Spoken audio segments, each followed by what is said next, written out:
And joining me to talk about the Double A basketball tournament, this past tournament in Butte, is Chris Stratton. Chris, you got a lot of play-by-play in over there in Butte, I'm sure, with the Missoula schools. Let's start with the girls' tournament first. Let's talk about that side of the tournament.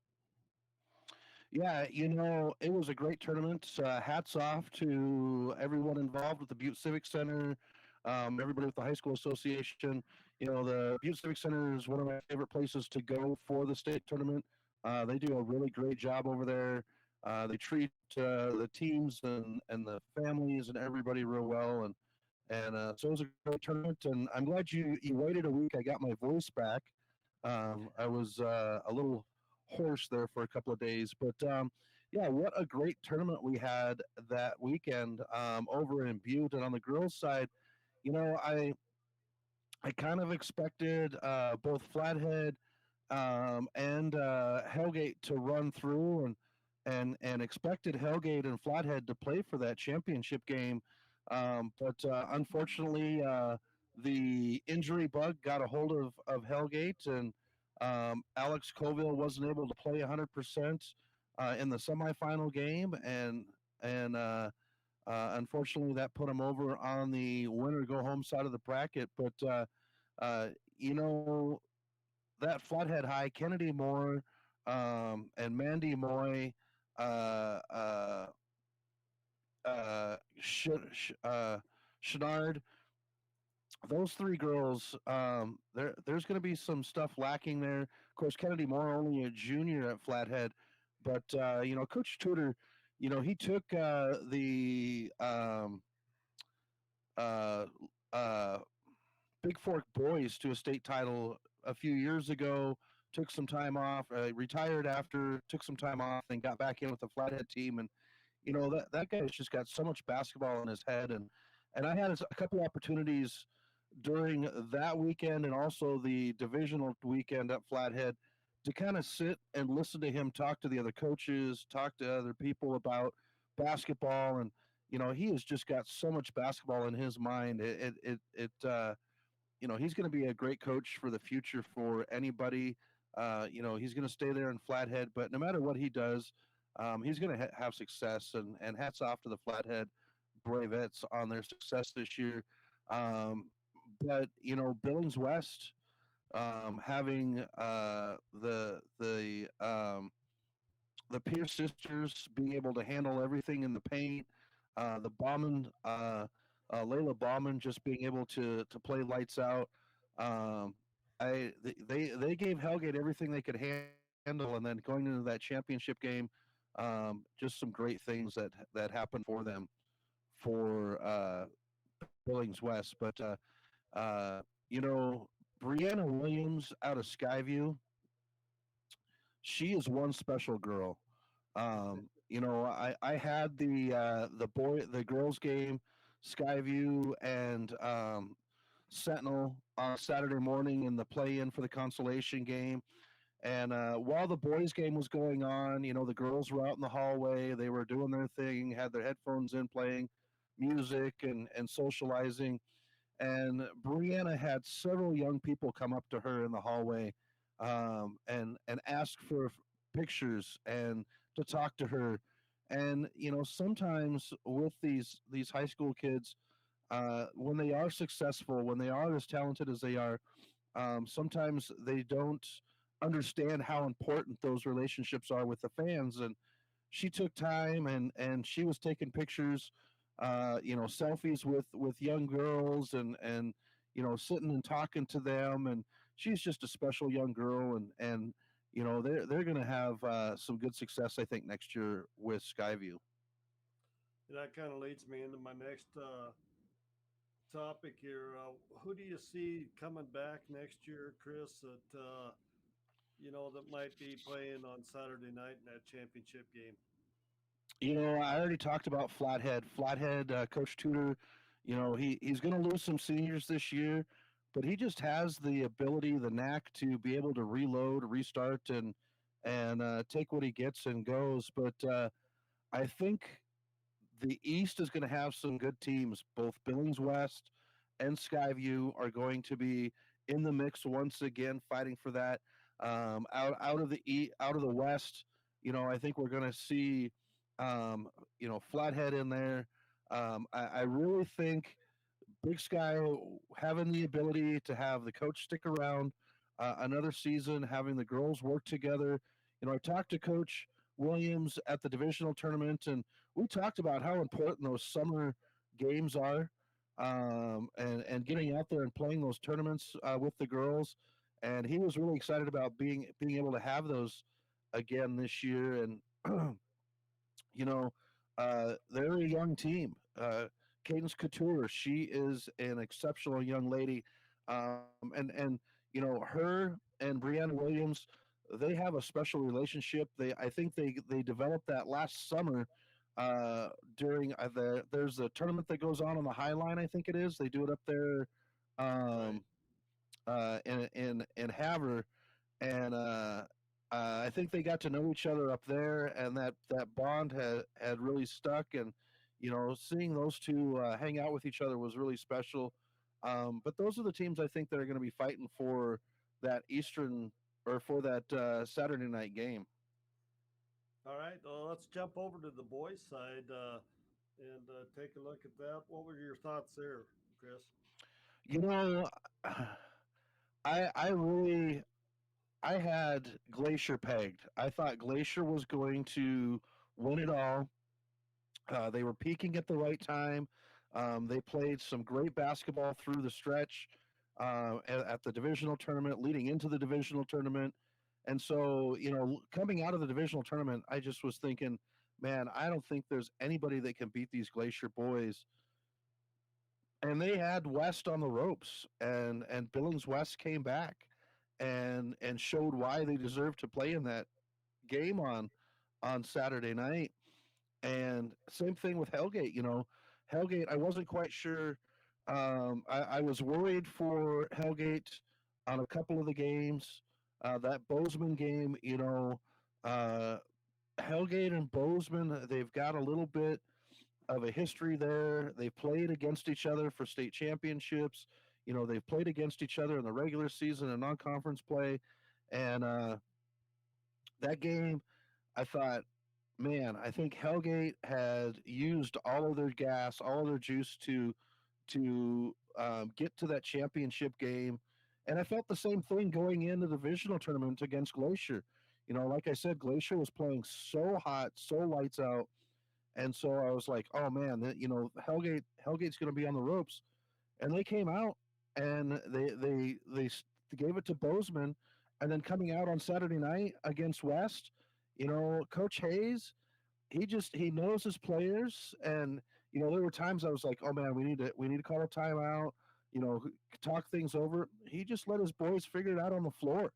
And sometimes as a coach, that's just what you got to do, is just let the boys play through it. And they did that, and that's why they had the success. And one of the keys was Donovan Headswift. He gets in there, physical, bangs in the paint, and then he's got this turnaround jumper that reminds me a lot of Kobe Bryant's turnaround jumper in the inside the box. I mean, he gets in there, he's got one dribble, back to the basket, turns, pops, and it just drops to the net. And so, with a few of the key players that Hellgate had, Headswift just kind of, was far and above. Of course, everybody looks at Connor Dick, and he is an exceptional player. Just knows how to just take over a game. But having that extra guy in there in Headswift to be able to dish the ball to when he's double covered, and having that ability to rely on that second player, I think is the key for Hellgate. Yeah, and what's your thoughts on the future next year on the boys' side? I think Hellgate's going to be back in there. They only lose a couple of seniors, of course, a couple of key seniors. But Easton Sant, he is a leader on the court, and there's times where he's able to wrangle guys in, get them calmed down. The other one, I think Glacier's going to be there. They hold on to a couple of their key players. Billings West, they are going to be a tough team, and I think Bozeman's going to be back and be stronger after next year. The one team out on the boys' side that I think everybody's going to have to when they get to the state tournament, I think Helena Capital. They're going to grow and mature. They're going to have a good senior class this coming year, and so I think Helena Capital, team that didn't make it to the state tournament, I think they're going to be back in there and they're going to be fighting for it on Saturday night. You know, you mentioned Helena Capital, Chris, and somebody told me, I can't remember the number of years that there's not there, because there was not a Helena team or a Great Falls team in the state tournament this year. Yeah, that was unbelievable to not see that, to not have any of the Helena schools or the Great Falls schools. CMR usually has a good team. Great Falls High is always vying, and that just goes to the state, or goes, shows the quality of basketball that we have in the state of Montana. Not to take anything away from the Capitals or the Great Falls Highs or the Helena Highs, we just have some really great athletes at all the levels, not just Double A, but we have some really great athletes that go out there, they put it together, they play in team basketball, and it makes it tough for those teams that are in there on a regular basis. They've got to step up their game. Yeah, it definitely, I think, you know, there's just really not any one player that stands out on teams this year as much as, I mean, there's a couple teams. You got your Dougie Peoples and your Royce Robinson out of in Class A in Ferguson, Butte Central, but Hmm. you're like the Double A. I don't think there was really a dominant player on a team that really stood out like there maybe has been in the past. No, But there really wasn't. It was a beautiful display of team basketball. And as a coach, that's what you want to see. As a fan, that's what you want to see. You have your regular guys that are in there, and are fighting and just playing so well. Your Cooper Tyson out of Billings West, your Connor Dix, but Kellen Harrison from Bozeman. Those young men were surrounded by quality players. And so they didn't have to take over a game. They had other players there that could help out. And it's not something that we've seen in some time. right. Shot clock, Chris. Everybody talked about how the shot clock was going to come into play, especially in Double A. When we've talked, maybe when you get to the state tournament, it will come into play more than it did regular season. What what did the shot clock play at the state tournament? I don't think the shot clock had any play at the Double A level in the state tournament. Coaches have been wanting this for a while. They've kind of been scheming, and really, what it came down to is when you have those close games, playing keep away, as I call it, and there wasn't any need for it. Teams were playing quality basketball. You got down to the end, and it went back to the same thing as always in close games, having to foul, getting to the line, shooting your free throws. And I think that's what makes tournament basketball is playing smart. And when you get down to the end, you have to make those free throws. Yeah, that definitely helps when you do. That's for sure. And we've got, I'd have to look at the stats. I don't know if you can find them, but the percentage of made free throws for both the boys and the girls at the state tournament across the board, I would love to see that number, because I don't think anybody shot under 50%, maybe even 60% at the Double A state tournament from the free throw line. Like, teams just kids are just hitting those free throws. The one thing that and it's the change that has happened over the last few years is the three ball. And I think some teams kind of push that a little bit more. Bozeman and Gallatin, they like to use the long ball to stay in games to catch back up, and I think the shooting percentage for 3 point shots was down. I think that was more to take into consideration than the shot clock itself. Yeah, yeah. And I think that you talk about shooting percentage, and I always thought that the Civic Center was probably one of the easier arenas to shoot in. compared to a Metro or a Bozeman or even a Great Falls. It just I always felt like when we played there that the kids always shot better there in that facility, that arena, than they did the other big arenas. The Civic Center is a special place. There's a reason why Butte High likes to come down and play there. There's a reason why Butte Central likes to come down and play there. It's just a fun place to play, and I think the one place that would be in comparison to it would be Bozeman, because you don't have the stop at the end of the court. You know, in Great Falls, you've got a shorter area for the fans to be. You don't have that staging area behind the stands. Bozeman has that, and so it has that greater depth. So you don't feel like you're boxed in, and sometimes that will get into the head of a player. You know, whether it's subconsciously or not. Um, Having that open space on the ends there. Yeah, we do have stands on the ends, but there's just that extra depth there where you don't feel like you're boxed in. Yeah, it's just a different feel. And I think one thing that we all forget, these are 15, 16, 17-year-old kids out there playing their hearts out with a lot of pressure on them, but they do perform well under the pressure, and it's hats off to the coaching staffs and the student athletes that we have in the state of Montana. Yeah, and I talk to parents of players that have played high school basketball in Montana, that have played at the Butte Civic Center, and to this day, from when they played in high school to now, there was a few that said, "I want to get on that court and I want to shoot the basketball." Not competitively, but just to get back out there onto that court. And that's one of the few places in Montana where I've ever heard anybody say that. Well, I have to admit I took a few shots on Wednesday. I'm sure you did.